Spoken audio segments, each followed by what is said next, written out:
Hello there and welcome to Star Wars Comics in Canon, your guide to the wider Star Wars canon through the comic book lens. And to take you on this journey, I'm your host, Mike Burton.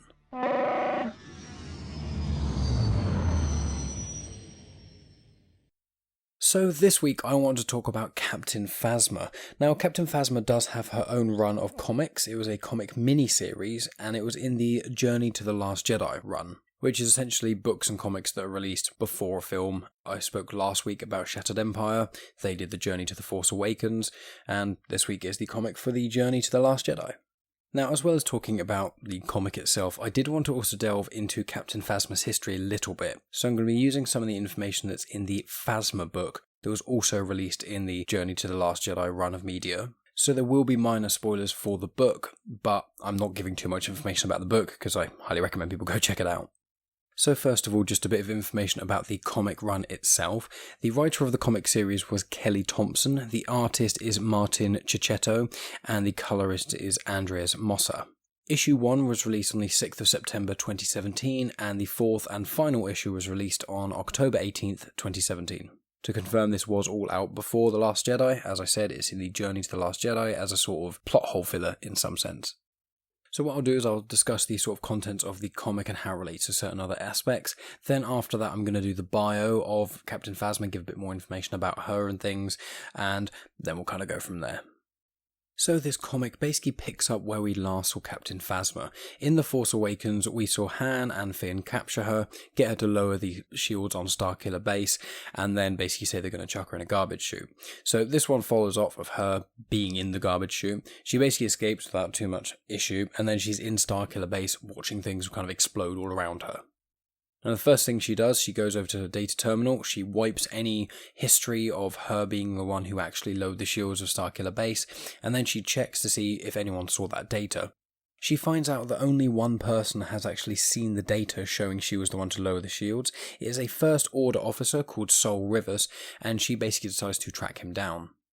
All the while she's doing this, she's taking a log of sort of the final moments of Starkiller Base and what her sort of mission is and that sort of thing. She basically says that she found the traitor, the person who lowered the shields, and is blaming Sol Rivers for it and saying she's basically going to pursue him and bring him to justice. So she basically takes a TIE fighter pilot with her and she pursues Sol Rivers. She ends up going to the planet Luprora, and basically she gets there and kills this big monster thing called Utswell, if I'm pronouncing that right.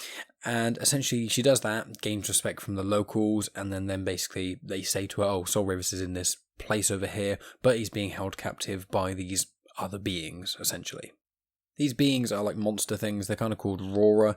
They're bipedal, so they're kind of humanoid, but they're red, they live in the ocean, they've got big giant teeth, and they've got 2 sets of tentacles as well, so pretty fearsome beasts. And so yeah, the people of Luprora are basically fighting with the Rora and getting massacred a lot of the time, it seems, because a lot of these monsters as well aren't just small humanoids, there's also giant sea monsters and things, which is one of the things that Phasma killed, called the Swell. And essentially it's all these indigenous aquatic beings that are fighting these more humanoid beings for the planet. So Phasma gives this big speech, she's riling everyone, all the locals up and things like that, saying, you know, you can take your planet back and all this sort of other things.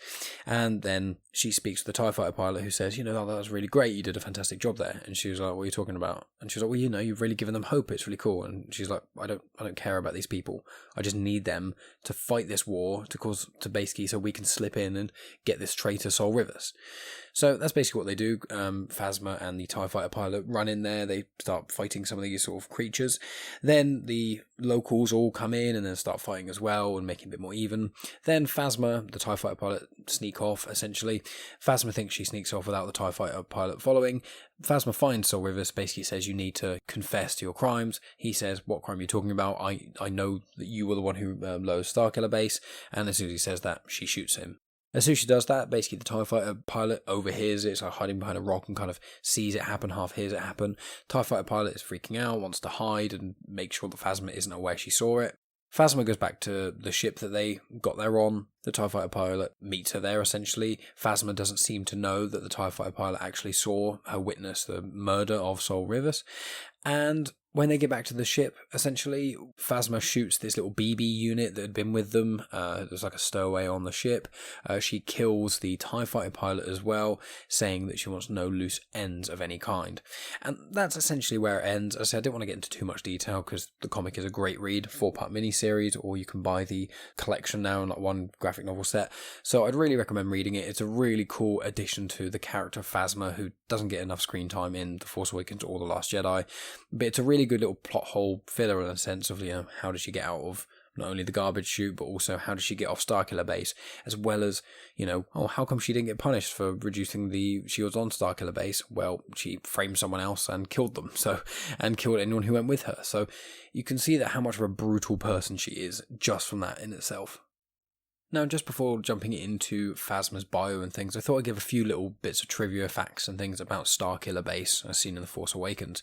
Now, a lot of people don't actually know that the Starkiller Base is actually a planet called Ilum. Now, Ilum hasn't come up a huge amount in the sort of bigger canon in the movies or anything like that, but if you've played Jedi Fallen Order, you actually go to Ilum at one point to get a Kyber Crystal, and also if you've seen the Clone Wars series, there is an episode or two where Ahsoka and Yoda take a group of Padawans to Ilum to basically find their Kyber crystals. So it's one of those places that the Jedi hold to be sacred. They have caves and caves of loads of crystals and things like that, and the Jedi go in there and do all these things to basically find the Kyber crystal for them that then they use for their lightsabers, because Kyber crystal is the thing that powers the lightsaber. And after the Clone Wars, after Order 66 happened, basically the Galactic Empire took over Ilum and started harvesting it for its Kyber crystals, because as it says in the film Rogue One, the Galactic Empire are harvesting Kyber crystals because they're used to power the Death Star.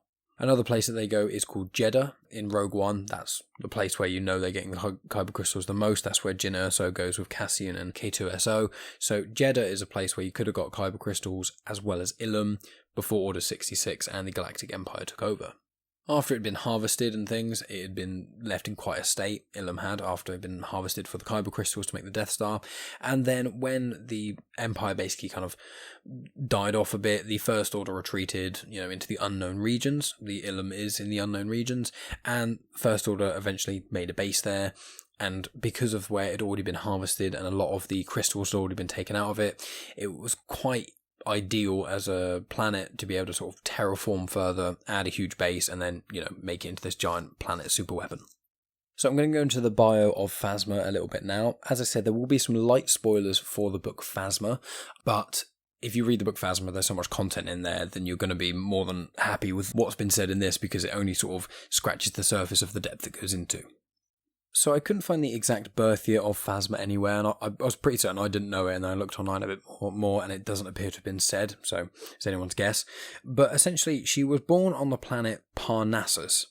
Phasma had a brother called Keldo, who was 1 year older than her, and she also had two parents. Now, they were in a family one would consider, in a sense, a weak family. They were being terrorized by a group of warriors in a clan. Now, the name of the warriors is spelled Scyre, so it may be pronounced Sire or Skyer. I'm going to say Skyer. Apology if anyone believes that's incorrect. Please let me know if anyone knows for certain, because I couldn't find online. But yes, these Skyer warriors basically were terrorizing the family. They end up killing Phasma and Keldo's mum and dad, and then Phasma basically convinced them to allow them in the group, essentially. As I said, I want to shorten it. If anyone's read the book, it's a little bit more complicated than that, but I'm just kind of shortening it for layman's terms, essentially. So they eventually get into this group of warriors called the Skyer. Keldo, her brother, is a lot more of a pacifist. He doesn't really want to use violence to solve issues, whereas Phasma is far more about using violence to solve issues. Eventually, Brendol Hux comes down onto Parnassus. He actually crashes on there. Brendol Hux is actually the dad of General Hux, who is the, pale ginger guy in the First Order that everyone loves. and Brendel crash there. Phasma finds them and basically helps them locate another ship, helps them get off the planet. And so in exchange, Brendel says he'll take Phasma off the planet and basically give them a new life, because Parnassus it had this big nuclear disaster occur, and it's basically become like a post-apocalyptic, almost like a wasteland sort of thing, where it's really hard to find food and water for crops or anything like that. It's very hard to grow things. It's a very harsh place to live. So Phasma wants to get off the planet, and eventually she actually ends up betraying her own brother to get off the planet. I will say, at the time of Brendel Hux actually crashing on Parnassus, Phasma was the leader of the Sky Warriors, so she's already very much a fearsome warrior, and Brendel Hux was mentioning quite a lot that he was looking for some new warriors to help fight in this army that he's basically sorting out, and she basically wanted it in. So after betraying essentially all her family and things like that, she gets onto the ship with Brendel Hux and meets Armitage Hux, Armitage is General Hux from the sequel trilogy. His first name is Armitage.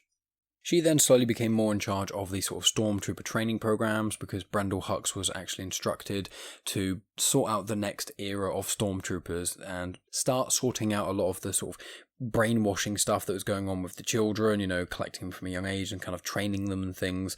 So Brendel Hux was the one that kind of started doing those sort of things, and then Captain Phasma took it over. I will say that General Hux and Phasma conspired together to actually kill Brendel Hux, General Hux's dad, so that General Hux could get that position of power, and that Phasma could also rise up to a further position of power, basically making it so it was Snoke, and then below Snoke was just Kylo Ren, General Hux, and Captain Phasma.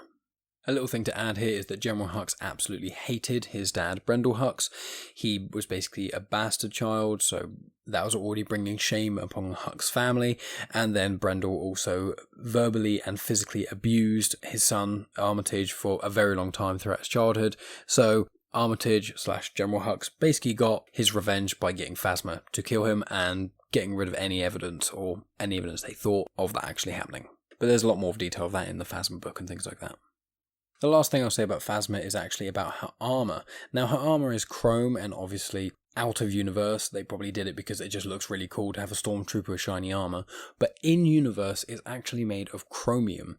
And the interesting thing about this is actually the chromium was made from salvaging a Naboo yacht that was owned by Palpatine. And so that's quite cool, knowing that her armour and serving the First Order, which she made her armour after joining the First Order, which I think is kind of obvious due to looking like Stormtrooper armour. So she created that from a salvaged yacht of Palpatine's and the armour plating of that. And when I say yacht, I mean spaceship, like an actual proper armour plated craft. And also to add that her cape is made out of armour weave, which armour weave is essentially, as it kind of sounds, there's been metal and things kind of weaved into the cape itself, so it means that it's got a lot of properties that can reduce or prevent blaster fire from causing any damage. There are other examples of this in canon. I think Count Dooku has it, and I think a few other people do have it kind of dotted around. I know in Legends that Darth Vader has it. I don't know if that's been confirmed in canon. It is also worth mentioning that as Phasma was head of training up stormtroopers and things, she was actually one of the people who did train up FN-2187, FN-2187 being Finn of the Resistance. But yeah, that's generally just a bit of information on Captain Phasma from the Phasma book as well as the comic Captain Phasma.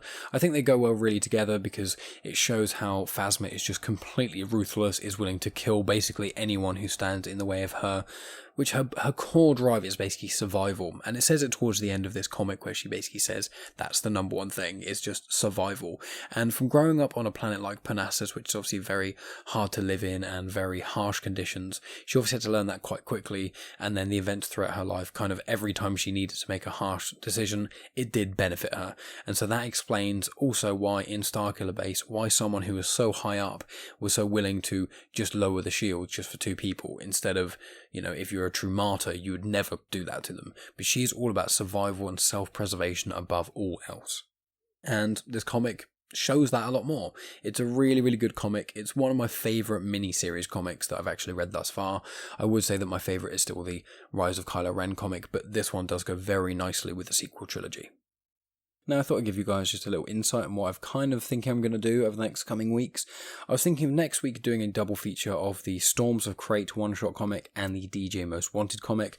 They both go very nicely with The Last Jedi as well, but they were actually released after The Last Jedi came out. The Storms of Crate is about Luke and Leia basically finding out Crate and how that was, they say it was like an old rebel base in The Last Jedi. It basically explains how they found it initially, and DJ Most Wanted is basically a bit more depth to the character of DJ, which is the character in The Last Jedi who had the stutter, played by Benicio del Toro, and he's basically the code breaker. They found him in the jail when it was in Canto Bight. He escaped, they obviously kind of half followed, then they ran away with Fauna, and then him and BB-8 kind of teamed up and saved them, and then he inevitably betrayed them again in The Last Jedi. So I'm going to be going over those two because it kind of fits in nicely with Last Jedi, and it's kind of been, last week was and the week before was about The Force Awakens, this is about The Last Jedi, and then I was thinking of the week after that doing the Star Wars Allegiance comic, which was actually the Journey to the Rise of Skywalker. So it kind of fits in nicely, and then I was thinking of after that doing the Rogue One and Beckett comics, because then it's kind of all the encompassing journey to all the comics that correspond with the main Star Wars films, and then after that I can get into some of the other sort of details of some of the other comic runs and etc. Now, if you guys have any Star Wars comics or anything like that you really want me to speak about, or any events or anything like that you want me to kind of do a deep dive in, please feel free to contact me at Star Wars Comics in Canon at outlook.com, or you can find me on the social media channels at Genuine Chit-Chat. That's on Twitter, Instagram and Facebook. I will say my other podcast is called Genuine Chit-Chat, guessing by my social media handles, and essentially it's a weekly podcast. Episodes come out on Sundays, and I have a different guest each episode, speaking about a wide range of topics, and over the coming weeks I'm going to be having the guys from Comics in Motion on, I'm going to be having Tony Farina from the Indie Comic Spotlight on, I'm going to have Max Byrne from the Mandatory Marvel and DC on as well, so lots of people on this Comics in Motion feed, so lots of fun coming up. Anyway guys, thank you so much for listening, I really appreciate it. As I said, I'm always open to any feedback and any suggestions for future episodes. Love to hear from you guys, and sharing the show and things is always great. And check out the other shows on the Comics in Motion channel that I have already mentioned: Mandatory Marvel and DC, Indie Comic Spotlight, and the flagship podcast, Comics in Motion. Anyway guys, thanks again for listening, and may the Force be with you.